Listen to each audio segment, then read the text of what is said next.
Faced with a crisis of unprecedented proportions over the escalation of knife violence in the country, at a crime summit this week, the government unveiled a new possible secret weapon. What might it have been? Tougher legislation? Extra police officers on the streets? Longer sentences? No, none of the above. It was teachers.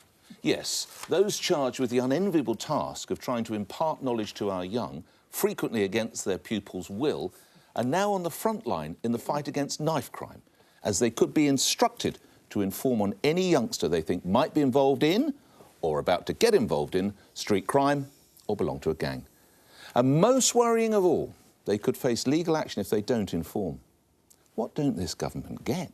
Teachers are already stretched enough, acting as a cross between social workers, cops and bouncers. They've precious little time left to actually teach. Of course, if a youngster is clearly descending to a life of violent crime, they need to act. But what makes the government think they don't already?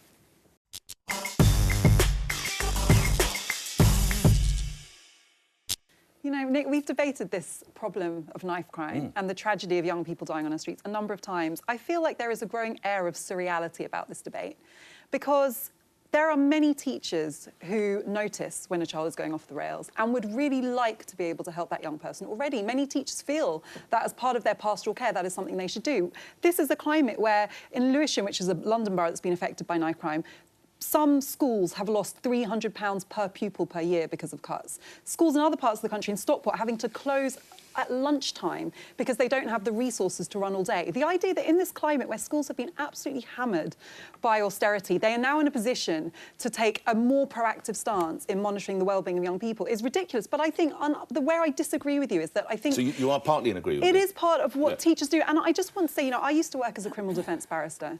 I have defended young people who've been involved in stabbings. One of the most profound frustrations is that in so many cases you will have parents who say, my child has psychological problems, he needs a mental health intervention, he needs support, he needs pastoral care.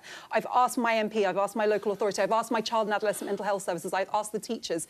Nobody has helped me. We wait until a young person is in court where the state is spending sometimes hundreds of thousands of pounds on trying and punishing that young person to unlock resources that could have helped them in a preventative way earlier down the line. The whole system is completely broken. But respectfully, if you come to my central point, which is it a teacher's job?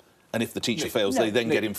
Just in a sentence, just come back to that. I'll come to you then, Phil. It's unrealistic with our current resources, but I don't think it's... I think it's inevitable, and it's inevitable when you look at everything teachers are having to do. They are taking on more of a role of social workers. Would I have designed that? No. But teachers will tell you that's been the situation for years now. I agree with you, Nick, that it shouldn't fall on teachers to be policing this. However, by default, it does. Because if I take my little Johnny to school and I kiss him on the cheek and I say, in you go, son, have a good day, and I walk away, I've left my kid in the custody of that school. Therefore, it's that school's responsibility now to look after the well-being of my kid. If those teachers can't identify when things are going wrong and somebody pulls something and does my kid in that school... Why aren't you as the dad?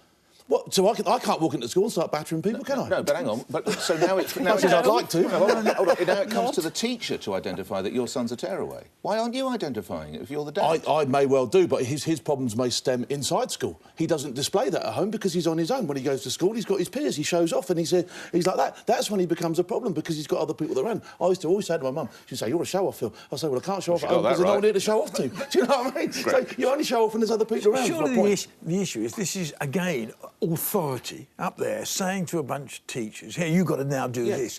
It's a complete waste of time. It would be far better to have involved the education system and said, look, you tell us what we can do about this. You see where you can help. Can you make... Because clearly there's a whole range of factors. But when you're closing down all the sort of youth centres, everything that these kids could go to because of austerity, as you say, and then say, no, we're going to insist that you teachers, and you'll be in trouble if you don't do it, have got to be part of this system of reporting.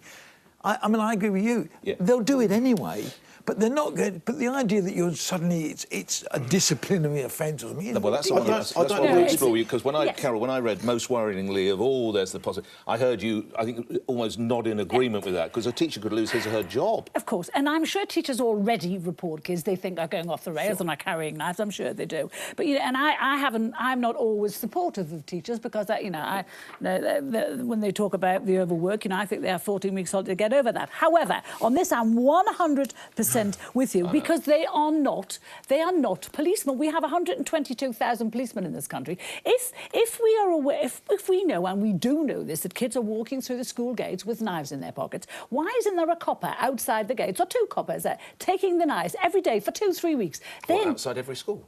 Yeah, if we want, how else are we going to crack this? How else are we going to get the knives just hide the knives from in the school? bushes. But okay, but it's not a teacher's job. And the thing is, teachers, if they confront someone with a knife, they're not wearing stab vests, they're not wearing body cams, they're not protected, and they're not paid to be policemen. Let the policemen who are paid to control crime do it. I feel like we're slightly out of touch with what's going on in schools. I'll never forget, I was mentoring in a school in West London. I went in, there was a whole classroom where they had sinks for washing up and ironing boards. And I said to the head, oh, so you're teaching the children how to wash up and iron? I said, no, this is for the parents.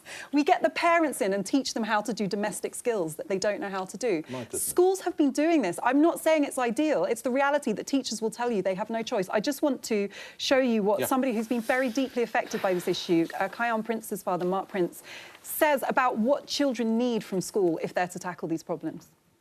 They have no purpose in life. They don't know who they are. They need to be inspired. They need the right kind of society that's giving out this message. They need to, when they go into school, that they're being inspired at school. And I don't think that the school system has this thing set up. It would be great if every child at home got the inspiration, the sense of purpose, the values and the resilience they need. But the reality is they don't. And so we have these children captive. They are in our schools. We pay for them through our taxes. We have teachers who want to help them, but we're not creating an environment where they can do that. Kids need role models. That guy is completely right. Kids need role models. They need somewhere to draw their inspiration. They need people they can relate to. They need people. I told you, the corporal that trained me was the first man I ever came across. They need people they can relate to, and moreover, people that can point them in the right direction. Seriously, I'm massive about it. I look at the cadet forces now. Sorry, Carol. I look at the cadet forces now, and the people that work for those cadet forces, they're great, inspiring people that are getting youngsters. I don't care if they don't want to end up in the army, but it helps them to move on in a progressive way. When I saw Theresa May making this speech this week, let's just see what she actually said, because this is the biggest hypocrisy of you all. Let's look at this.